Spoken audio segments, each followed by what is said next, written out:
But first, we go to Hung Like Jesus, calling us on Skype. You're on Free Talk Live there, Hung. Good evening. Hey, guys. I want to hopefully set the tone for this program. Hopefully, you know, this cop in I think it's in California somewhere that ran over the one's head of Napster, who just absolutely skated just now. He just skated. He murdered this man. He was texting and ran this man over and killed him. And he just skates. Just completely skates. Now, what I want to see. Well, I don't know if that's murder technically. It's manslaughter. Call it whatever you want. Yeah. I want to see if the people that support these murderous cops that they've been doing all along, that's been killing these unarmed people. I want to see if they're going to get out and support this one the same way.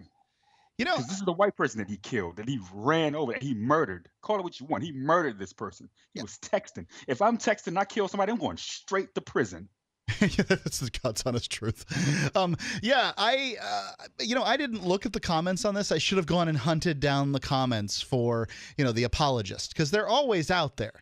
The police they've got a tough job, and you don't know what it's like to do what they do. Day in and day out, they work with the hardest, the worst dreck of human society. But this police officer, just to bring people up to date on it, as I understand the story, I don't have one of them sitting in front of me, and frankly, the stories are always wrong anyway. But the facts of the case appear to be that he was reading a department text and returning a department text. Oh, that makes it better. What's that? Right, he's just doing his job, man. Yep. Was he on the clock when this happened? He was on the clock, in his patrol car. Yeah, in his patrol car, returning a department text, and he ran over the former COO of Napster. And so you have, a pretty well-to-do individual that has been, now the rich have been run over. The rich and ethnically advantaged have been run over by one of the king's men. And, yep, he got off. Like the cop did. Nothing. Skated. He didn't just get off. He skated away. What was the excuse for letting him off? It was a department email, so he was on the clock. He was doing what he was supposed to be doing. So when you kill somebody, when you shoot somebody on the clock, that's different. Well, apparently it's a completely different set of rules for the rest of us versus the police, because in a lot of places it's illegal to text while driving. Sure. California is one of those places. So but it's cops okay have for them. laptops sitting right there that they can use while they're driving, and do sometimes. They're professionals, Mark. They're trained at this. Yeah. Well, no one has two sets of eyes. Well, I've been really pissed off about it. 'Cause, they've been doing stuff for the last couple of weeks. It's just been craziness. These police have been just doing stuff, and none of them has been charged with anything. Of course not. It's part of the perks of the job. You can murder people and get away with it. Well, they just ruled this, the one that got choked in New York. Yeah, that was a homicide. It was a homicide. I heard nothing else about it. It was homicide. They murdered this man in the street on camera. Nothing else about it. They had a second one. It was ruled homicide. Nothing else about it. Now we got this one here standing in my face right now. This guy runs this man over while texting, and he skates away. He'll probably get a bonus at the end of the year. I just pulled up an article here from Business Insider that said that the court apparently ruled that he was not negligent because police officers are expected to respond quickly to messages from colleagues. Are you absolutely serious? That's, yeah. I'm reading the sentence from businessinsider.com. Wow. By definition, a text is not important.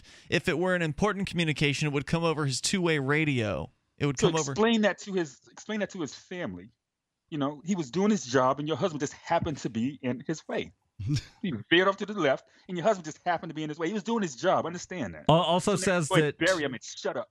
He was on the left. Did he get? Oh, now where was he run down? Was he in the middle of the street? Was bicycle he on the lane. sidewalk? Bicycle lane. Bicycle lane. So it's the right. So says that wherever he was. The officer had also been texting his wife from his personal phone minutes prior to the crash. But those texts were not thought to have contributed to his inattention while driving. Interesting. Of course. But what needs to happen? What needs to happen is people need to stop, and we need to realize that it's a lot more of us than it is them. Oh, yeah. stop doing what it is that we're supposed to do and just do what it is that we want to do. Let's just act like we're all cops and just do what we want to do. And let's just I all love do that our idea. thing. We need to get more people who have those ideas to New Hampshire. So long as doing what you want doesn't include hurting others, Well, of course not. then I'm completely fine with it. And I think that's what we need. We were having this conversation today at lunch with a visitor in town here in Keene about the idea of, well, can we vote ourselves? Changes, the old vote versus non-vote discussion. I said it doesn't matter if no one votes, as long as everybody keeps paying taxes and keeps going along to get along and doing what they're told, then we'll keep getting what we've gotten, which is more corruption, more abuse, more destruction, and more waste. And I'm with you, man. Hung, I appreciate your call tonight. Thanks for bringing that to the table. The toll-free number is 855-450-FREE. It's the obedience of people is why things are as bad as they are. Hard to argue. If enough people in one place where, whether it's abusive police or bad roads or whatever it is the objections are that people have, if enough people just said, well, that's about it, we're done paying for this, we'll go ahead and hire our own protection services, we'll take care of ourselves, we'll have a neighborhood watch, we'll take care of ourselves.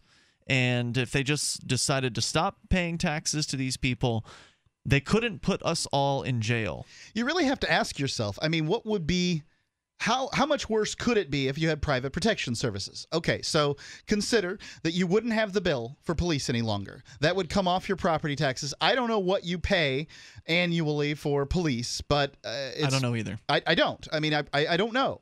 But you wouldn't pay that. And then you would have that money left over, and you would have, you'd be able to get some level of protection from some security company out there. I'm assure you there are dozens of them. Right. They would do it right now if you wanted to pay them. And they're liable to give you a guarantee like, hey, if my house gets broken into and my stuff gets taken, you'll pay for it. Or your insurance will cut down, the cost of your insurance because you have special levels of protection. Those things like this would happen. This is obvious. So, yeah, private security is a very doable thing. Now, the question is sort of this greater good that police do. And I'm willing to say that, the idea that they'll go down and they'll go out and hunt after murderers and arsonists and rapists and things like that's good. And you have to consider that these private security companies would have some effect on that. They're going to catch themselves some murderers, some rapists, and some burglars.